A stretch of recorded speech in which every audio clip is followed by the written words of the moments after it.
Trying So, to. Vanessa, It, does that mean there's no book group tomorrow night? no, wait, it's Wednesday, February 19th. And we are discussing year 6 in Edgar Keret's, The 7 Good Years. There is book group tomorrow night. I'm Zooming, so I'll be Zooming from Washington, DC, and Lital said that was okay. The kids will be asleep because it'll be 8 o'clock there. So I'm sure it'll be, quiet. Super quiet. And Susan, I cannot wait to discuss the book. I agree. Yeah, it was, I thought it was another off the derech, that it's leaving Eastern Parkway. And I first of all, we highly recommend it, I think. And I also think men might be interested in it as well. Wait a minute, Lynn, I'll unmute you. Go ahead. What? What is the name of the book? Put it in here. Leaving Eastern Parkway. I'm halfway through that book, even though I'm not in the book club. It is Yeah. wonderful. Brilliant. It is. Brilliant. It's a fabulous story. It's so good. Yes, it is. Well, it's wonderful to hear his pronunciations as well. Yes, because right. But he is not religious. And I was shocked. I was shocked, but And this The is his reader, I think, first the- book. the For reader, a I think, is first a book. Tursky, so he's from a. Vanessa, the reader is a Tursky, so I think he's from a ortho family. I thought the reader was what? I thought it was Matthew Todd. I Matthew thought it was Dobb. the. Tursky. No, Matthew- all right. Matthew Dobb is the author. Yeah. DAUB. DAUB. Yeah, but the Is reader it is different. nonfiction? No, it's No. fiction. No, it's not nonfiction, and it's not it's not a memoir. No, Oh, It's just good. it's a novel. Yeah, it's a novel. Leaving Eastern Parkway. Yeah. Oh, here it is by Matthew Dobb. Matthew. Elaine, welcome. Hi, how are you? Good. Okay. So back to the 7 Good Years. Ground up. I thought that this first story was very poignant. I'm going to say many of us have probably been in the situation, whether but for ourselves or Yes. for a loved one, having to make a decision of what is going to be the next course of action.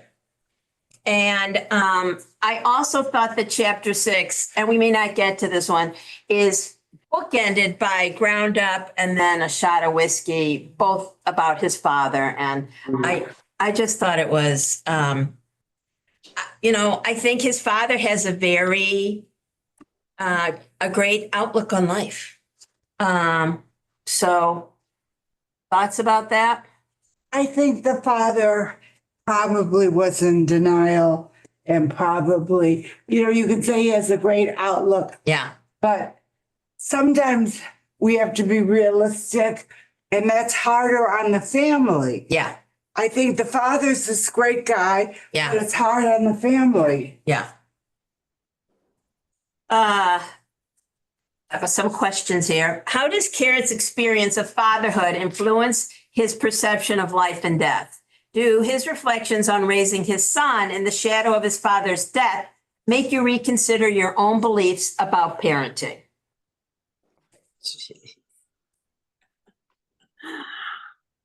That's a loaded question. Yes, But it is. I'd have to think a few weeks about that. Well, I mean, This is I- what Yeah. I have to say in reading this one, I thought of my friend who was dealing with cancer, right. and she did not tell any of us. Yeah. Wow. And we said, why? Why wouldn't you want the support system? And she said, I gave this a lot of thought. I wanted to pick my own doctors. I wanted to decide my own options. And when you tell people, they start offering all these opinions to you. Oh, you should see this doctor or that doctor. this is what my friend did, that, she said, I did not want to be bombarded and have my opinion and my choice questioned by other people. She must be Jewish and her friends are Jewish. I don't see Christian people doing that. Allison. She's Yeah. absolutely not Jewish, Oh, okay. but these group of friends are all Jewish. Okay. And my point is made. Alice and then Susan. Okay, I have two comments. First, just to go to what Lynn said. My sister was very ill and died from, she had COPD. Okay. Oh. She did not tell her family for a long time. She didn't tell any friends for a long time. And this is what she said, not what Lynn just said. She did not want to be defined by her illness. Mhm. She just wanted, people, that's what she said. Okay, but that's not, actually, that wasn't the comment I was originally going to make, but I just had to say that to Lynn. It had nothing to do with people telling her, but whatever. I feel so much that this story really has to do a lot with him being a Holocaust survivor. And he survived, and I think he felt like a lot of his survival had to do with his attitude that, he could survive this, even though it was so horrible. And that's, it was really not, that's what got him through then a lot of his life. I mean, how he got through, the decision he made about the place where they were going to live, where it really wasn't done. But he found a way, and then he just found a way through life after that by having the attitude that he had. The tiles on the floor, because it was like, that was hilarious. Hilarious. Hilarious. But that's a deal maker. Right, it is. And he closed the deal. Sue Wellick. Well, this story really kind of hit home with me because my parents never clued us in on anything. I think they were of a generation where you didn't trouble your children. Mhm. And they never told us the truth about anything. And when my father was diagnosed with colorectal cancer, they knew that it had already metastasized into his liver, but they never told us. And my brothers and I kept holding out hope that he was going to be cured. And of course, he never was. And then after the fact, we found out. And so when I read this story and about this father who was so honest with his son, I thought, oh, I wish my parents had been like that. And honest. Because I could tell you story. I mean, Yeah. I'm not going to go into my whole family history, but I could have a zillion stories about my parents never telling us the truth. I think that's a little bit Israeli. And when my father was dying and was in hospice, my mother said, don't tell anyone. And when I tell you he's in hospice, you're like, Vanessa, I'm so sorry. If I tell you he's sick, hope he gets better. And that's what you thought. Maybe he'll get better. But anyway, I'm glad he said that. Lynn. If you turn to 125, I think we are imposing our own experiences on this man because it has nothing to do with that. It has to do with the idea of privacy. He's very protective of his privacy because during World War II, he said, my dad, his parents, and some other people hid in a hole in the ground in a Polish town for almost 600 days.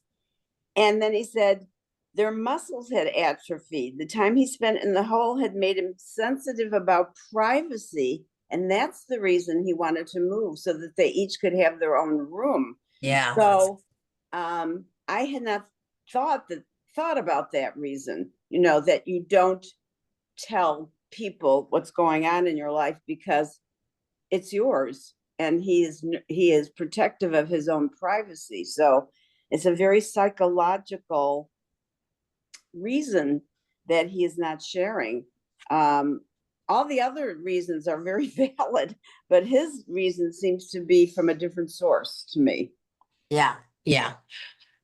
Judy, I thought that on 125, the last sentence of the third paragraph, when my dad makes up his mind, there's no changing it. I think that is pretty common among people his dad's age. As we get older, I know that it's harder for people to change my mind at my age, and I think that's not uncommon. So I thought it was just a function of age. I understand your point, Lynn, but I also think it was a function of age. Could be. yeah, I think it's a function of that older generation, but the father probably wasn't as old as well, he was because he went through the Holocaust. yeah. So, He had to yeah. be, But when my husband was sick, he didn't want to deal with other people. yeah. But he was a private person anyway. So maybe that was part of it. But I think you're overwhelmed also. But I think the idea that this man was private was more important to him than anything else. Yeah. Merle, Well, the father was 83. Yeah. Some people, they consider that a full life and a long life. Yes. This man had such a positive attitude. Oh, for sure. The choices were all horrible. But I think in the end, whatever his father wanted to do was the thing that should be respected. That's all. Because it's your choice how you want to die. yeah. I thought he was a very brave person, and I don't think I've ever met anyone who was that cheerful about the possibility of losing his vocal cords and his tongue and everything. Yeah. But that was my opinion, that because of his age and the fact that he had a long life and a positive attitude, whatever he wanted to do is what they should have done. Mhm. All right, I have Barb, Lynn, and then Alice. I know I came in late to the discussion, so I don't know what happened before I got here, but I'm actually, when I started reading this last night. Can you hear, Barb? Yes.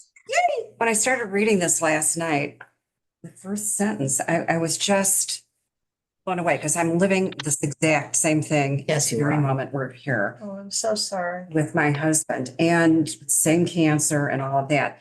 And I know that I was blown away by how positive he was. And I think the sense of hope, because when you're going through this, every time you have a test, every time you have a procedure, every time you go through whatever it is you have to go through to survive, there's hope on the other side. Otherwise, you just give up. And this man is just not giving up. And I think once you decide not to continue to have that hope, it's over. Yeah, I agree with you. Lynn, On 124, I think it gives us a real insight into why he has such a positive attitude. My dad's a businessman, and throughout the story, if you look at the way he deals with life, he reframes everything into a more hopeful, positive attitude. Some of us have that gift of reframing things. Some of us don't. But this guy treated his options like a business deal. And he says, my dad is a businessman, not a tycoon in a three-piece suit, just a regular guy who likes to buy and sell. And if he can't buy or sell, he's ready to lease or rent. So he already has that changing it to his way of thinking. For him, business is a way to meet people, to communicate, to get a little action going. Just let him buy a pack of cigarettes at some kiosk, and within 10 minutes, he's talking to the guy behind the counter about a possible partnership. We're really in an ideal situation here. I love making decisions when things are at rock bottom. Well, there you go. I mean, people say it's your attitude when you're facing disease and illness. I think it was Norman Cousins who wrote an essay about that. When he was Honey. really sick in the hospital, he watched the Three Stooges and Groucho Marx and laughed, and he came through the whatever it was. So I think his attitude is everything here. Even though deep down, I'm sure he realizes this is a no-win situation, but I think his background has helped him through this. Yeah. Alice, before you go, Rabbi Phyllis Summer, who's in the community, she's a friend of mine. She had a son who died of cancer. We were talking once, like, our homeostasis. She is usually in a happy place. I am usually in a happy place. This guy is usually in a happy place. And you can see how, you deal with life and when there's a bump in the road. And he definitely, comes from a happy place. And I think that in these troubled times, and Alice, that's all I'm going to say, is that it's good to see someone with a positive attitude who, gets the job done. Alice. Yeah, I'm going to agree with both Barb and Lynn. But I'm going back to, I feel it's important, and Lynn, you kind of alluded to this, to realize that he was a Holocaust survivor. Because, I mean, yes, this is a horrible disease and it could take his life, but he knows what he and his family already survived. And I think that gives him the strength to tackle this horrible health challenge. And Barb, when you said about hope, on the last page of the story, 128, he's talking about when we opened the apartment door, we were greeted by a pleasant, familiar smell, hundreds of colored floor tiles, and a single powerful hope. Who knows, maybe this time too, life and my father will surprise us with another unexpected deal. So I think those last few lines really kind of, they talk about hope, they talk about him being a businessman, they kind of refer back to what he's already survived. So I think it's a really good ending to the story. Here. Yeah. Sandy and then Judy. And Sandy? this is a little bit off the course, but I was a hospice volunteer for 28 years. I sat with maybe hundreds of people who were dying. And I had one really trick that I developed, and I spread it to other hospice volunteers, and they thanked me over and over. When I sat with a patient who was dying, I never discussed their disease. I wasn't a medical person. I really couldn't help them medically, but I would say to them what I call life review. Where were you born? Where did you go to school? Talk to them about happy times in their life. Let them talk about that, and they sort of relax. Even if they're in pain or doped up, no one asked them that. Their whole family thinks they know all these answers. They never ask them these things. But just say, how many children did you have? What were their names? And it's just a wonderful way to relax someone who's suffering. And at the end, so just passing that on in case you're working with anyone in your family or among friends. Don't talk about their illness. You can't help them with the illness. Right. Talk about good times in their life, even maybe bad times. Let them express themselves. Yeah. Who did I have? Judy. I didn't write it On down. page 128, as everyone has said, the last page, one of the best things about this story to me is that his positive attitude went to his son, because his son is hopeful. And the last sentence makes me believe that if you can pass this on to your children, you have done a great gift. It's a mitzvah. And he's done that. Absolutely. Absolutely. Any other comments on this? Oh, Barb. Just one. To Sandy's point, when you go in, when you have somebody who is ill, you don't want the disease to define them. That's not who they are. And I think that's what Sandy was speaking to. And I really believe how important that is. And I think that is what is happening in this story. His father will not be defined by this disease. I agree. No. I think that, when you have a critical life event, it's always fascinating how friends gather around or they don't. And it's, you're very appreciative of those who gather around. And then you're like, where the hell was blah, blah, blah? And let me just say, I think I've said this and you can't tell my mother, but at my father's funeral, I started the eulogy with, my dad would say, who are all these people? Why are they here? And if I had to start my mother's, who's still alive, hers would be, I don't see Harry. Where's blah, blah, blah? Like she would be taking attendance and she took attendance app. Everyone has a different outlook on life. Let's go to sleepover. I thought that it was an interesting concept. First of all, that he only volunteers 6 months ahead of time. And if you ask him to do something tomorrow, he won't. And here he is like, why did I say I would spend the night in the museum? Which is a little daunting.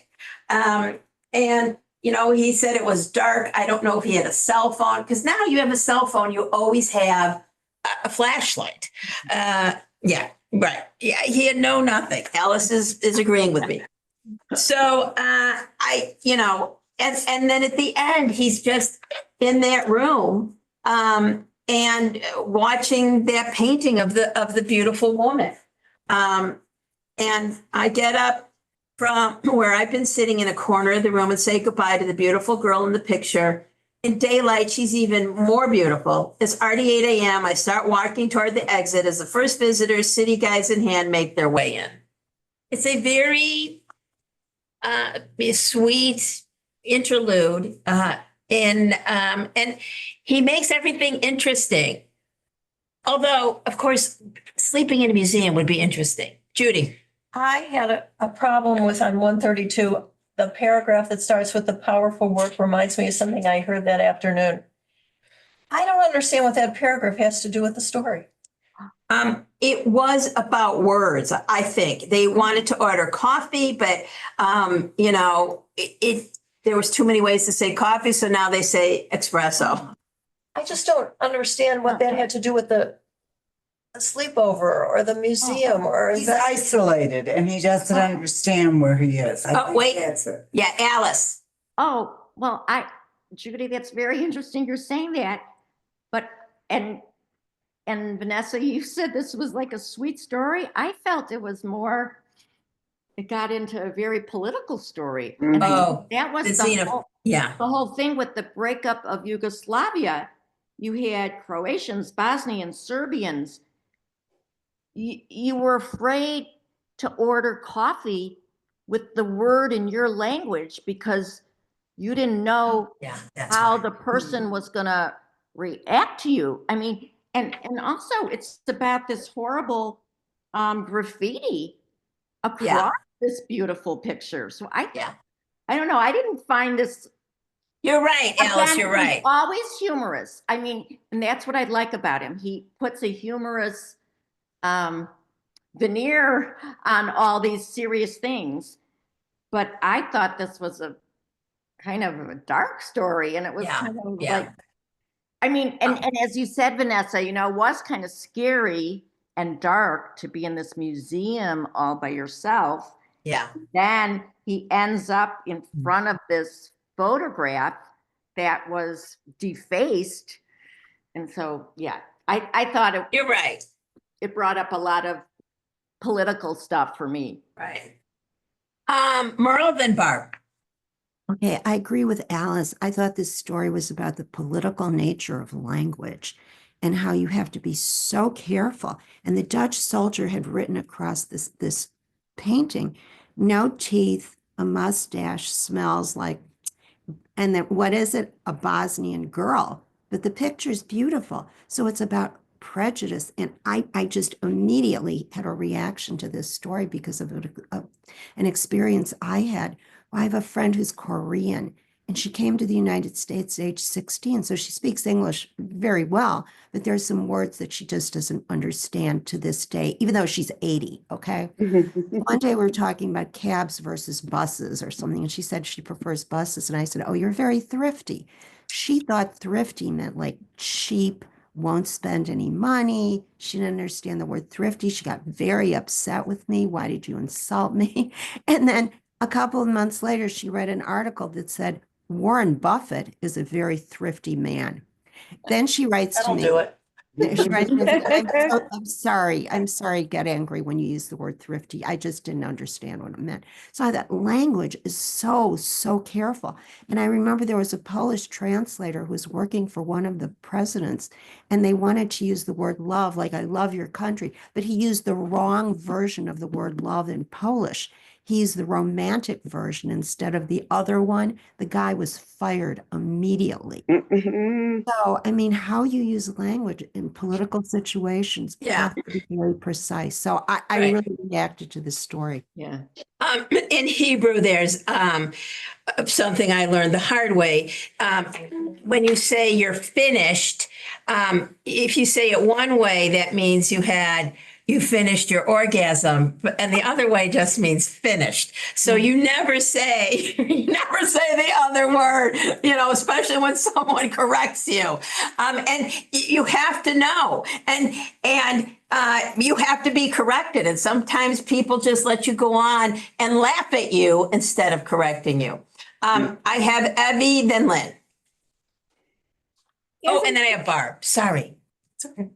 As I'm listening to this conversation and my mind is wandering because as we interpret it, where are we? Are we interpreting it as the story or where we were at the time, relating to where we were at the time of the story, et cetera, et cetera, et cetera.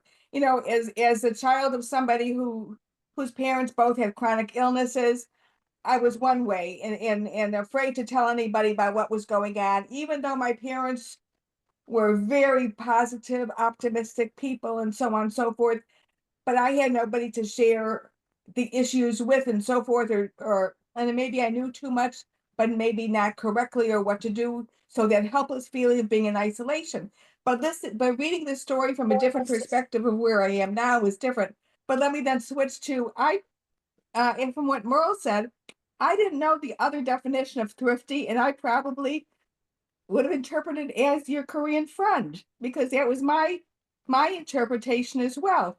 Meanwhile, yesterday I saw something on Facebook in terms of the question was, how would you feel if somebody if somebody ran in front of you, or if you ran in front of somebody, would you say, pardon me? So let me just explain an incident that happened. My father was a very short Viennese man. And we were on the subway in New York. I was maybe a teenager at the time, young teenager. And he bumped into somebody. And he turned to that man and he said, excuse me. And mind you, my father had a strong Viennese accent. And this man turned to him and said, you must be from Chicago. Nobody would say, excuse me. And we're talking maybe 40, 50, 60 years ago. So in terms of how we use language and what it means, and it changes at the time too. I mean, I would not think of not saying excuse me if I was in front of somebody, and then I would actually be annoyed at the person who just the opposite. So I think as we're reading this, we have to realize where are we in the story. And that first story, I mean, I was all over the place emotionally in terms of how I would react to illness, and I still struggle with it in terms of what's going on. Or how Thank to you. going through Yeah. illness. Yeah. Lynn. Well, as I'm listening to the discussion, I'm trying to think of a different, because of the title, I'm trying to put myself in a different mindset because I think I was I think he's all over the place in this essay, and I think it has to, I think it fits in with his sleepover. I think the sleepover is a metaphor. His wandering around a dark museum at night. He said, "How many times in my life will I have the opportunity to wander around an empty museum?" Well, how many times in our life do we have the quiet and the opportunity to mull over what's going on in our lives? And he says, it's hard to find my way around. So I'm taking this sort of as a metaphor for our own mental sleepover. And I find myself walking in circles through the halls, and I always return to the same place. So I'm interpreting this, maybe it's hard to find conclusions to these difficult questions that come into our lives.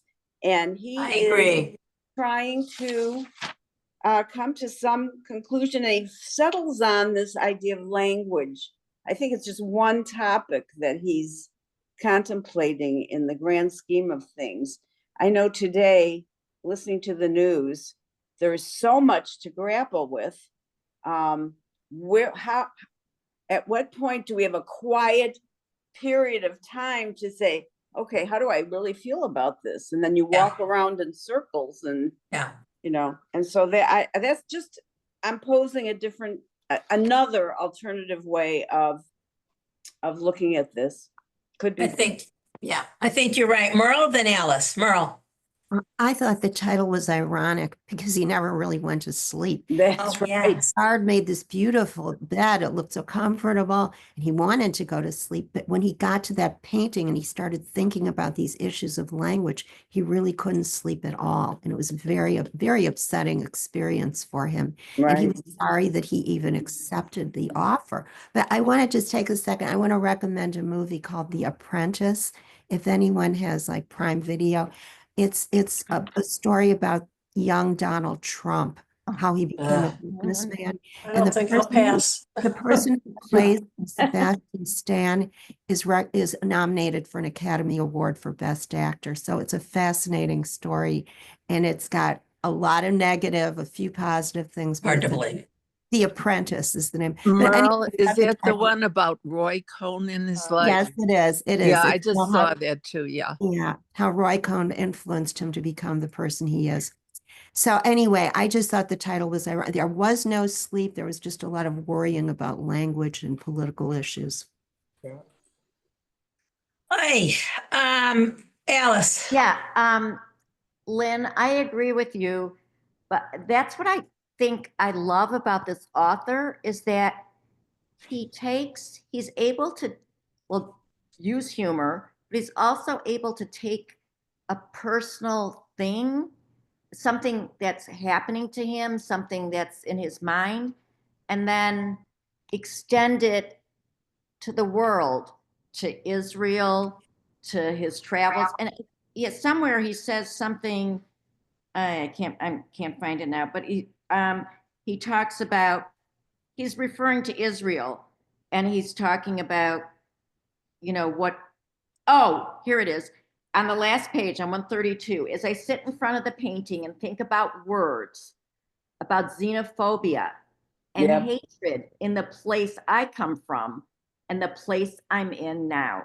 Right. So I think his wandering around this museum, yes, it is a personal thing, but then he takes it to the next level. And I think that's what I love about this book. Elaine.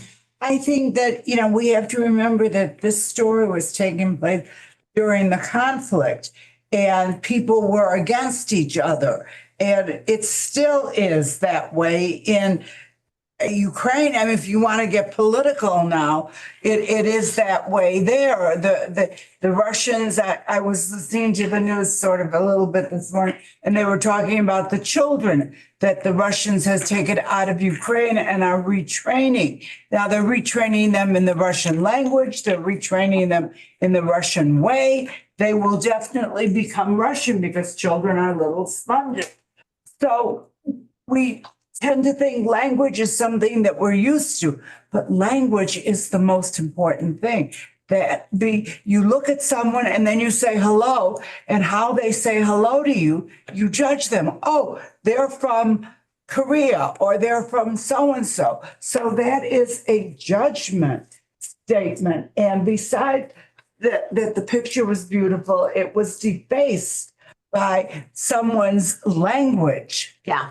So we tend to say, oh, he's very clever and he's very funny. But underneath all of that is a very, very serious topic. I agree. The nuance of language cannot be underemphasized. Again, in Hebrew, and I was thinking about this when Evie was talking about being in the subway. Israelis say all the time, slicha, which is excuse me. And they say it instead of I'm sorry. And there is a word for I'm sorry, ani mitzta'eret, but they very rarely say that. It's always like, oh, excuse me. And it's a different meaning when you say excuse me or you meant I'm sorry.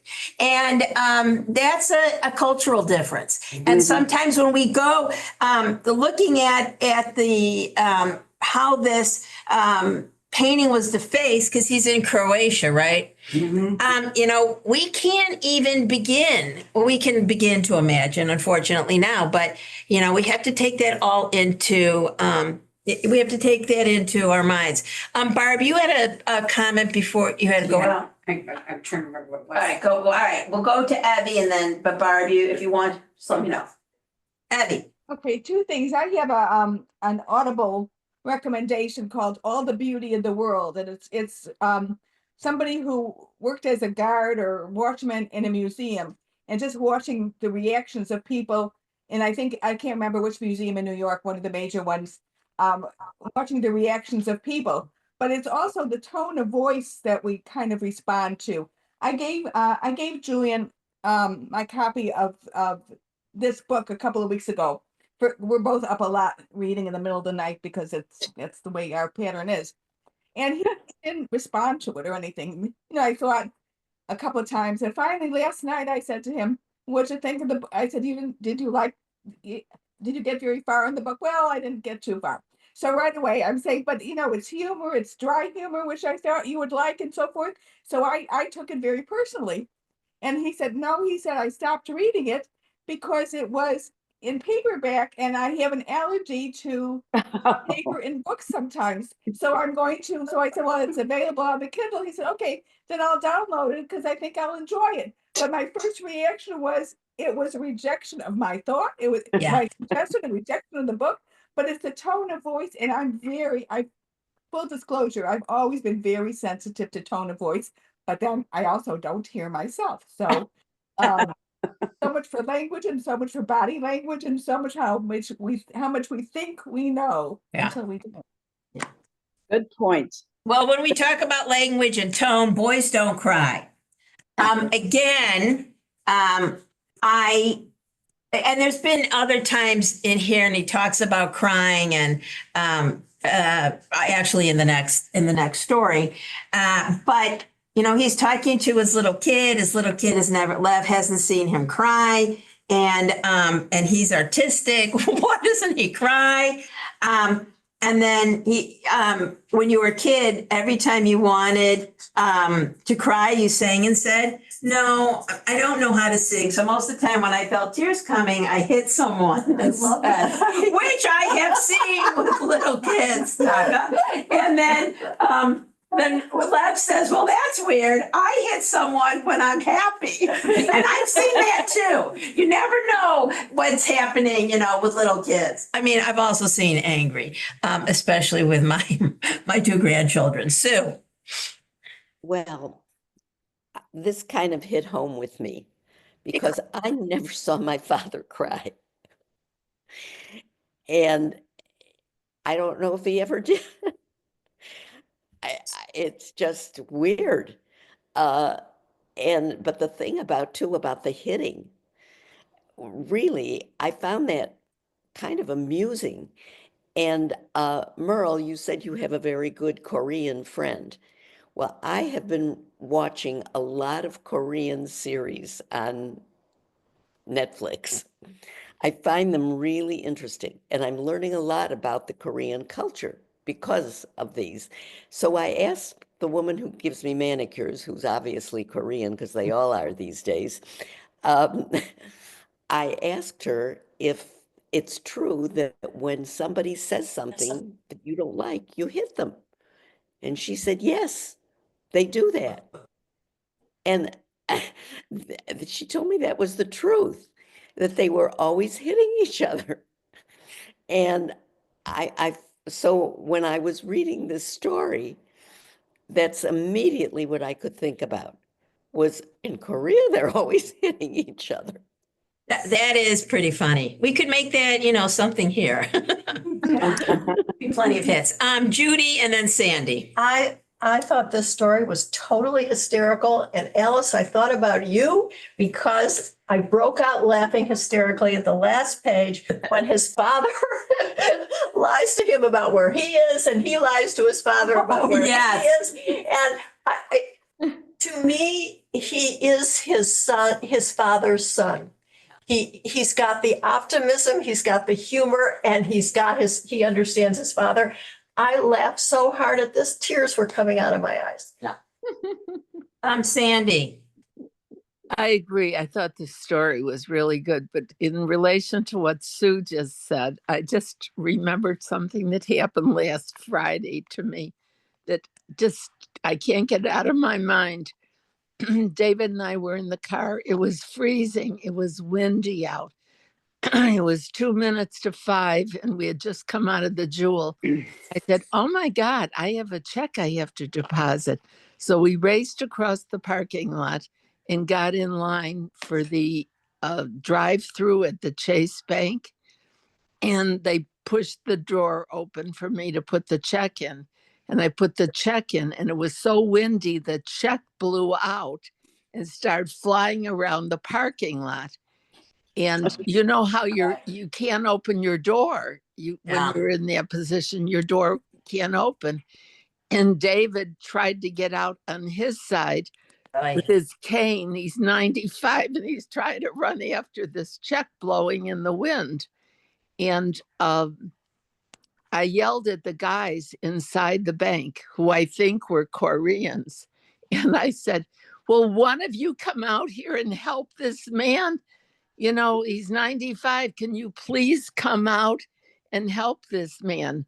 And they looked at the clock and they said, well, now it's 5. The bank is closed. I wanted to strangle them. And I said, one of you get out here, put your coat on and get out here. And David's wandering around in the parking lot trying to pick up the check. And finally he found it. I moved the car a little bit. It was under the car at that point, and he gave me the check, and I passed it into them. And they said, the bank is closed. I said, I was here before the bank was closed. You take this check. I was just furious. Yeah. And they took the check, and I said, you ought to be ashamed of yourself. This man is a 95-year-old Korean War veteran. You should have seen the look on their face when I said that. Yeah. They were like, we say, and Sandy, you understand this, it's not derech eretz. It's not, they didn't do the right thing. Lynn and then Alice. First, I'm going to tell a little anecdote, and then I'm going to relate it to the story. Rachel my daughter had a very special relationship with a doll. And when my second child was born and she started walking, Rachel started beating up this doll. And I called the pediatrician. I said, I'm really worried. She loves this doll. I mean, this doll is her world. And now she's beating up the doll. He said, well, what's happening in her life right now? I said, well, my little one started walking. He said, well, there you have it. He said, she's become a human being and she's jealous. And the way that she is demonstrating this is beating up the doll. He said, it's a good thing he's not beating her up. And I said, as I read this story, I'm thinking a lot of us displace emotions or project motions onto other objects for fear of exposing ourselves and our, our emotional state. And I think this is a cultural thing. And he said to this day he does it, and it's been so ingrained. Not that it's a healthy practice, but sometimes we learn to do things because we're taught to do those things. And he said, and though when Lev says I usually hit someone when I'm happy, well, we see that in Bonnie and Clyde. We saw that when they, were punching each other, and they said, "Oh, that's." Someone said, "Look at that. They must hate each other." He said, "No, that's how they show affection." So I think that's it's cultural, and we probably should be more aware of how I cultural. develop another culture.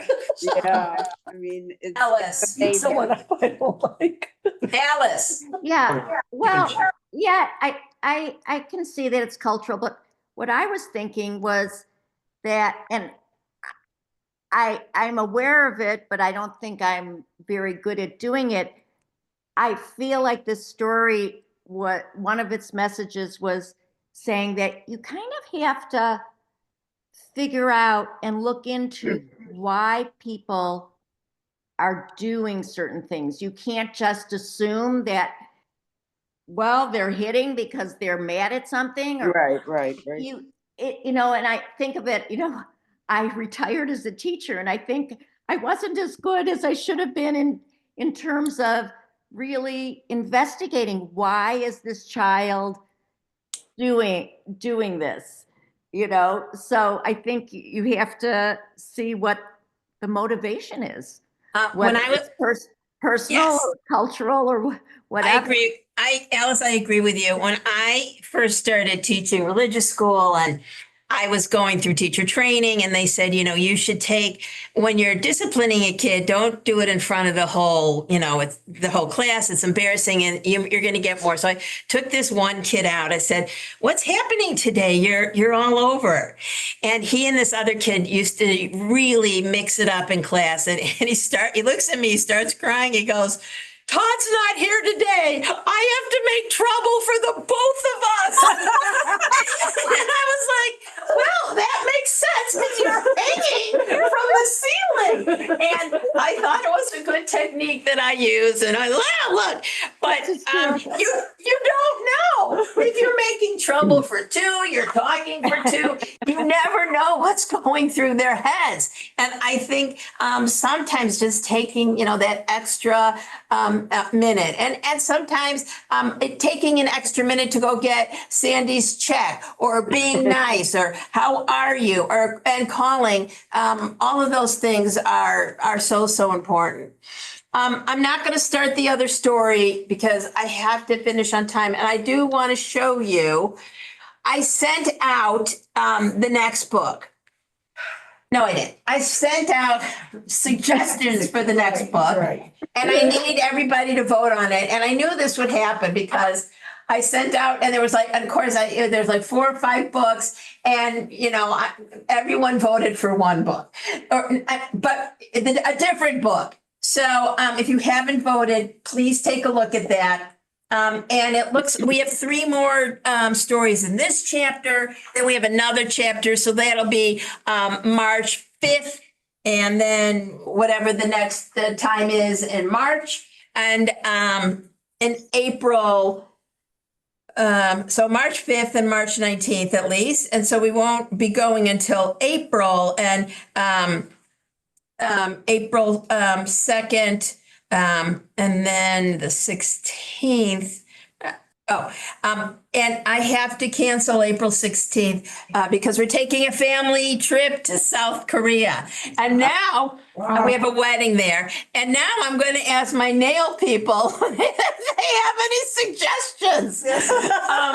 Alice. Vanessa, I just want to say I'm in another book club where we vote for. It might be easier if you just give us maybe 3 of the choices. Okay. Because then because otherwise we're such a small group, you're going to get 1 or 2. So why should 2 people Yeah. determine, you know what I'm saying? Right. And then we could save those other books for the next book. Exactly. All of these books are shorter. They're not unlike this book. They're not like that, the diaspora one, which Yeah. took us 2 years. So I'll narrow, if a book didn't get a vote, I'm going to narrow it down, and I will send that out tomorrow Wonderful. from Washington, DC. Lynn. Also, in addition to picking the three, people should rank them. Right. What their favorite, and if one gets a significant amount and the other person maybe picked it second, it'll make it, more Right. equitable. Ellen's not here, but I think she's going to listen to this, and she ranked her book. So thank you, Ellen, for being ahead of the curve. And the rest of the people, I deleted theirs, but I'm like, oh, I'm going to have to keep Ellen's because it has the ranking on it. So thank you, Ellen. And You'll resend. yes, I'm resending everything. We'll take the top 3 books because Alice is absolutely right. I was opening Pandora's box with all of that. And I kind of knew that. And I think, as the college counselor says, we have all good decisions. I think all the books are good. You're going to like them. We do have Leaving Eastern Parkway on Thursday night. And it's Tikkun Olam Shabbat on Friday. And next Monday, Rabbi Mothick is continuing from Sinai to Society, and he's talking about Israel again. I'm preparing for a very sad day tomorrow. I'm sorry.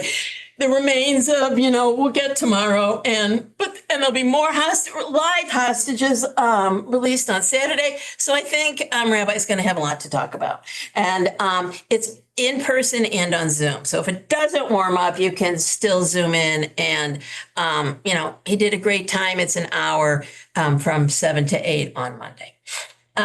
It's great seeing everyone. Sorry, I'm ending 4 minutes early, but you certainly understand. And I look forward. I look forward to seeing everybody either Thursday or soon. Be well. Have a safe you. and good Thank trip. you. So Thank much. you. Bye-bye. Thank you. Yeah. Bye-bye. Bye-bye.